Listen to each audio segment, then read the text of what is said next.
ইবনে আব্বাস রাদিয়াল্লাহু তাআলা আনহু তিনি বলেন, বাইনামা জিবরিল আলাইহিস সালাম কাঈদুন ইনদা নবী সাল্লাল্লাহু আলাইহি ওয়াসাল্লাম, তিনি বলেন যে জিবরাইল আলাইহিস সালাম এক সময় নবী করিম সাল্লাল্লাহু আলাইহি ওয়াসাল্লামের নিকটে বসা ছিলেন। জিবরাইল আলাইহিস সালাম নবী করিম সাল্লাল্লাহু আলাইহি ওয়াসাল্লামের নিকটে বসা অবস্থা ছিলেন। সামিআ নাকিদাম মিন ফাওকিহি, উপর থেকে একটি আওয়াজ শুনতে পেলেন। ফারাফা রাসাহু, তিনি ওনার মাথাটাকে উপরে উঠালেন। ফাকাল, এবং বললেন, হাযা বাবুম মিনাস সামা, আসমানের একটি দরজার আওয়াজ। ফুতিহাল ইয়াউম ওয়া লাম ইফতাহ কাত্তু ইল্লাল ইয়াউম, এই দরজাটি আজকেই খুললো, ইতিপূর্বে এই দরজা আর কোনোদিন খোলা হয় নাই। ফানাজালাত মিনহু মালাকুন, এই দরজা থেকে একটি ফেরেশতা অবতীর্ণ হচ্ছে।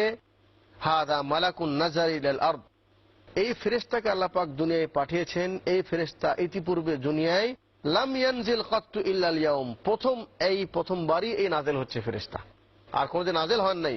ফাসাল্লাম, এরপরে সালাম দিল। ওয়াকাল, এবং বলল, আবশির বিনুরাইন উতিতাহুমা লাম ইউতাহুমা নাবিয়্যুন ক্বাবলাক, বলছেন, হে নবী সাল্লাল্লাহু আলাইহি ওয়াসাল্লাম, আপনি সুসংবাদ গ্রহণ করুন, দুইটি নূরের, দুইটি আলোর সুসংবাদ গ্রহণ করুন, যে দুই নূর এবং আলো আপনার পূর্বে কোনো নবীকে দেওয়া হয়নি।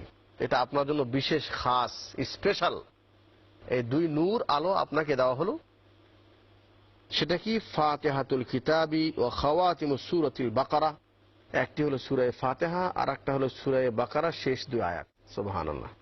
তাহলে আল্লাহ নবী বিশেষভাবে বললেন যে এই দুই, একটি সূরা ফাতিহা আর একটা হলো সূরা বাকারার শেষ দুই আয়াত, এই দুটি এমন মূল্যবান জিনিস যেটা বিশেষভাবে আজকেই এটাকে নিয়ে ফেরেশতা আসলো, বিশেষ একটি দরজা দিয়ে দরজা আজকেই খোলা হলো, এবং বলা হলো যে এই দুই সূরা, এটা দুই, একটাকে আলো এবং নূর বলা হয়েছে, এবং বলা হয়েছে এরকম নূর ইতিপূর্বে অন্য কাউকে দেওয়া হয় নাই।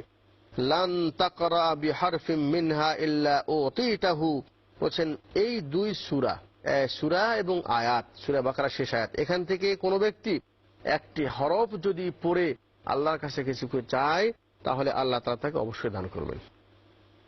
রাওয়াহু মুসলিম, মুসলিমের রিওয়ায়াত।